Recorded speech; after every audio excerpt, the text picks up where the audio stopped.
मेरे 2 ट्रेनें घड़ा-घड़, घड़ा-घड़, घड़ा-घड़ और ऊपर से आवाज़ आ रही है पीछे से, "मरेला है क्या? पागल हो गया है?"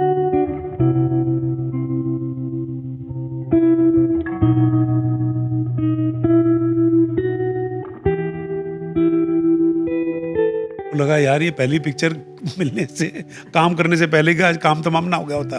भाई मैं बहुत ज़्यादा फ़ास्ट भागने की ज़रूरत नहीं है असल में। तो पर मैंने 1 साल कब मैं किसी ऑफ़िस में नहीं या कुछ नहीं, मैंने एक्चुअली 1 साल एक प्रीमियर टेक्सटाइल मिल्स में काम किया है और 1 साल मैंने नौकरी की है। किसी को नहीं पता। मेरा काम था पेटियाँ ठोकना और हाथ में झाड़न पकड़ा दी। कहने लगे पुत्र इनको है ना सब साफ़ कर दे यार। यू नो तो मैंने कहा यार नेशनल स्कूल ऑफ ड्रामा का great actor film institute Bombay में आ गया, साला ये पहली बार धूल, ये साफ कमरा यार।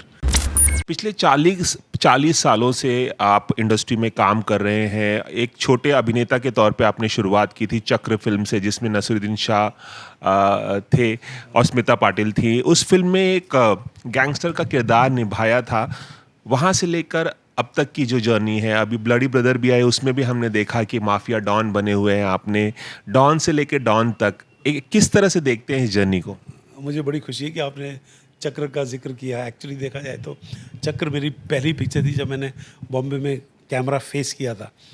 मेरे को उस फिल्म में काम करने के 500 रुपये मिले थे, ठीक है ना। वो भी मेरे दोस्त सुहास खान, 500 रुपये? सिर्फ 500 रुपये मिले थे। वो भी सुहास खान के मेरा एक दोस्त है, मेरा क्लासमेट, वो भी एक्टर है। वो उस पिक्चर में असिस्टेंट डायरेक्टर था रॉबिन धर्मराज का, और प्रदीप उप्पर और मनमोहन शेट्टी ने वो फिल्म प्रोड्यूस की थी। गलत नहीं तो इस फिल्म में राजकुमार संतोषी भी एडी थे, असिस्टेंट डायरेक्टर। कुंदन शाह भी एडी था, चीफ एडी था, और राजकुमार संतोषी भी था। बड़ी यादें हैं। राजकुमार संतोषी थाना से आता था, मेरे को दादर में मिलता था। हम लोग जो है दादर से इकट्ठे जाया करते थे चैम्बूर, जहाँ आरसीएफ फैक्ट्री अभी बनी हुई है ना, वहाँ पे सेट लगा था वो ब्रिज के नीचे, जो आरसीएफ फैक्ट्री चैम्बूर के अंदर मेन हाईवे पे जाते हैं। तो आपने बड़ी याद दिला दी। चक्र की बात कभी किसी जर्नलिस्ट ने कभी की नहीं है असल में, आपने बात की है। और मेरे को पुरानी वो बातें याद आ गई अच्छी तरह, कि जहाँ मैं पहली बार मैं ये फिल्म साइन करके आया था, वो एवरेस्ट बिल्डिंग है ना जो टाउन के अंदर, प्रदीप कपूर और मनमोहन शेट्टी का ऑफिस था उसके अंदर, नियो फिल्म्स का, यू नो। और वहाँ मुझे रोल मिला था और मैं बड़ा इतना खुश हुआ था। और मैं सोचा कि अपने दोस्त को जाके बताऊं कि आज मेरे को पिक्चर में काम मिल गया।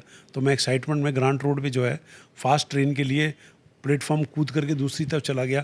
मुझे नहीं पता था ट्रेन आ रही है उधर से, समझे ना। तो मैं उस ट्रेन से बचने के लिए बीच में हुआ, इधर से दूसरी ट्रेन आ गई और मतलब मेरे 2 ट्रेनें घड़ा-घड़, घड़ा-घड़, घड़ा-घड़ और ऊपर से आवाज़ आ रही है पीछे से, "मरेला है क्या? पागल हो गया है? क्या करेला?" You know. मेरे को लगा यार ये पहली पिक्चर मिलने से काम करने से पहले का आज काम तमाम ना हो गया होता, यू नो। तो बड़ी इतना जान जाते जाते बच। जान जाते थे बची कि पहली पिक्चर आज साइन करके आए हैं। उसके बाद मैं प्लेटफॉर्म पे दोबारा आया और मैंने पहले तो ठंडा दूध पिया, असल में होता था ना बादाम वाला दूध, यू नो, वो पिया अपने। वो ठंड के आराम से स्लो ट्रेन में जाऊंगा भैया, कोई फास्ट ये बम्बई में बहुत ज़्यादा फास्ट भागने की ज़रूरत नहीं है असल में। तो मेरे को अच्छी तरह याद है। और वो फिल्म का एक अपना वो था अपना, तो उसमें बहुत वो जो सड़क के जो गुंडे मवाली थे ना उसके अंदर, मदन जैन भी था उसके अंदर, मैं भी था उसके अंदर, जयदेव हतंगड़ी भी था, फिर अपना तो वो पल पदम सिंह का बेटा वो भी था उसके अंदर, यू नो। तो ये बताइए कि जब आप हरियाणा से पश्चिम एक्सप्रेस पकड़कर आए थे मुंबई, जो आपने ख्वाब देखे थे, क्या वो ख्वाब सारे पूरे हुए या कुछ ख्वाब अधूरे रह गए? और किस तरह का संघर्ष आपको करना पड़ा एक अभिनेता बनने के लिए? देखिए मेरे को लगता है कि मेरे को तो ज़रूरत से ज़्यादा मिल गया, यू नो। मेरे को तो जो मैंने सोचा था कि मेरे को सिर्फ एक्टर बनना है, यू नो, फिल्मों में काम करना है, पर्दे पर आना है, उससे तो बहुत ज़्यादा मिल गया आज। मतलब सबके आशीर्वाद से, भगवान की दया से, दोस्तों की, बम्बई नगरी की चमत्कारी आशीर्वाद से ऑफिस में बैठे हुए हैं, घर है जना, घर मिला है, बीवी मिली है, बच्चे मिले हैं, काम मिला है, ऑफिस मिला है, यू नो, सारा कुछ इस शहर ने दिया हमको, यू नो। अभी हमारी कर्म। संघर्ष की दास्तां के बारे में पूछा जाए तो कितना कठिन संघर्ष करना पड़ा? क्योंकि ज़्यादातर लोगों को बहुत संघर्ष करना पड़ता है तभी उन्हें कामयाबी मिलती है, और कई लोगों को संघर्ष के बावजूद भी कामयाबी नहीं मिलती। देखो संघर्ष तो करना ही पड़ता है कुछ भी अचीव करने के लिए। विदाउट स्ट्रगल, विदाउट आपको अचीवर क्वालिटी जो आप में होती है, उसके लिए आपको कुछ अगर पाना होता है, कुछ अद्भुत पाना होता है, कुछ नया पाना होता है, और फिल्म इंडस्ट्री में आना, स्क्रीन पे के पर्दे पर आना, वो अद्भुत क्वालिटी होती है असल में ना, कि आप ये कोई हर आदमी का काम तो है नहीं असल में।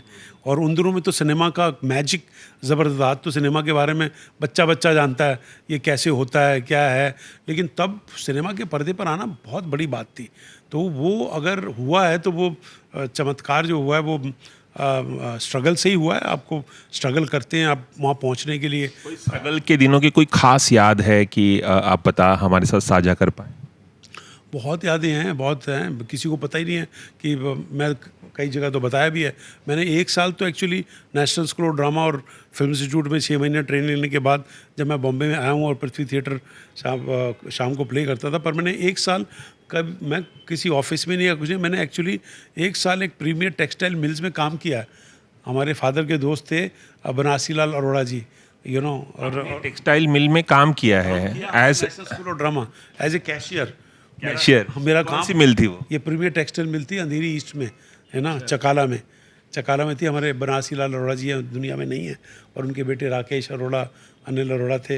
मेरे को अच्छी तरह था वो जो मशीनें लूम लगी होती है ना, खड़ा चुंग आवाज़ चलती रहती है, उस फैक्ट्री में काम करता था मैं। सुबह से शाम तक वहाँ काम करता था, फिर वहाँ से करके फिर मैं पृथ्वी थिएटर आता था या कहीं रिहर्सल के लिए जाता था। माहिम में वगैरह हमारे प्लेज वगैरह मैंने मजमा में किए, फिर बाद में एकजुट हमने बनाया, एकजुट पर 1 साल मैंने नौकरी की है, किसी को नहीं पता। मेरा काम था पेटियाँ ठोकना, वो या कपड़ों की थान जाया करते थे। तो वो स्ट्रगल मैं कभी सोचता हूँ यार, वो मैंने क्यों सोचा, क्यों किया मैंने वो, मेरा पहला काम एक्चुअली था जब मैं उनकी फैक्ट्री में, उनकी पहले फैक्ट्री विक्रोली में थी, तो पहले मैंने ज्वाइन उनके विक्रोली फैक्ट्री में किया था, विक्रोली फैक्ट्री में। मेरा पहला काम कोई सोच नहीं सकता वो मैंने किस दिल से किया होगा। उन्होंने मुझे जो कहने लगे, मैंने कहा सर क्या काम करूं, तो उन्होंने मेरे हाथ में मेरे कमरे में ले गए, बहुत धूल थी, यान के गोले थे, और हाथ में झाड़न पकड़ा दी, कहने लगे पुत्र इनको है ना सब साफ़ कर दे यार, तो मैंने कहा यार नेशनल स्कूल ऑफ ड्रामा का great actor, film institute Bombay में आ गया, साला ये पहली बार धूल, ये साफ़ कमरा है यार। और मैंने भी पॉजिटिव एटीट्यूड लिया लाइफ में ना, मैंने कहा यार ये झाड़न से सतीश कौशिक अगर ये धूल साफ़ कर दी ना, तो समझ ले बॉम्बे में तेरे लिए रास्ता साफ़ हो जाएगा।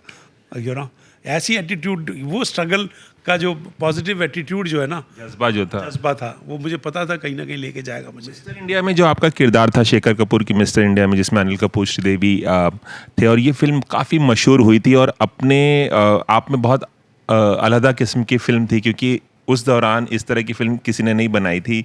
आपका जो किरदार था काफ़ी मशहूर हुआ है। क्या आपको लगता है वो टर्निंग पॉइंट था जो किरदार आपको मिला था मिस्र? कैलेंडर बड़ा पॉपुलर कैरेक्टर हुआ था ना, और उस पिक्चर का मैं एसोसिएट डायरेक्टर भी था। सबसे बड़ा टाइटल मेरा आता था सबसे पहले पिक्चर जब बिगिन होती है, और वो कैलेंडर का रोल बच्चों में बड़ा पॉपुलर हुआ। पिक्चर ज़बरदस्त, जब पिक्चर हिट होती तो उसके सारे किरदार, और मिस्टर इंडिया की खासियत थी उसका एक एक छोटा छोटा किरदार हिट हुआ था, और calendar was a integral part of the movie. और उसी वजह तभी तो लोगों को आज अजीब लगता है, आज लगता है कि एक्टर की वेरिएशन क्या है, कि एक तरफ कैलेंडर से शुरुआत की थी, चक्र में छोटे से रोल से की थी, वो 7 दिन में मैंने 2 डायलॉग का रोल किया हुआ है। अनिल कपूर से, बोनी कपूर से मेरी दोस्ती वहाँ से शुरू हुई, वहाँ से लेकर के आज पिक्चरें बनाना, पिक्चरें लिखना, पिक्चरें प्रोड्यूस करना, इतनी फिल्में डायरेक्ट कर चुके हैं, बड़ी बड़ी पिक्चर डायरेक्ट कर चुके हैं। आप किरदारों की बात करें तो आज हांडा साहब रिलीज़ हुआ है, आज भी वही जज्बा है, आज भी वही पैशन है।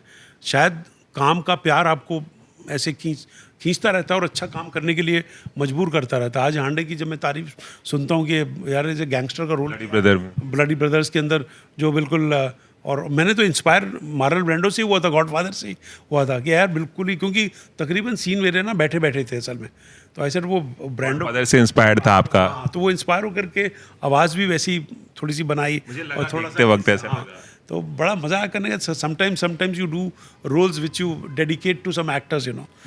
ये बताइए कि आपने अभिनय से शुरुआत की थी, फिर आपने कई फिल्में बड़े बड़े एक्टर्स के साथ डायरेक्ट की, जिसमें रूप की रानी चोरों का राजा अनिल कपूर के साथ, जिसमें माधुरी दीक्षित थी, और उसके बाद तेरे नाम श्रीदेवी थी, रूप की रानी चोरों का राजा जो बोनी कपूर ने प्रोड्यूस की थी, माफ़ कीजिएगा। और इसके अलावा तेरे नाम भी सलमान खान के साथ आपने बनाई। फिर जो आखिरी फिल्म थी वो कागज़ थी, as a director Pankaj Tripathi थे उसमें। डायरेक्शन का सिलसिला कैसे शुरू हुआ? क्या जब आप मुंबई आए थे, एनएसडी में थे, तभी सोचा था कि एक्टिंग के बाद मैं डायरेक्टर भी बनूंगा, या ये इत्तेफाक था? नहीं, मतलब एक्टिंग का काम कम मिलता था और काम करने की ललक थी, तो असिस्टेंट डायरेक्टर बन गए।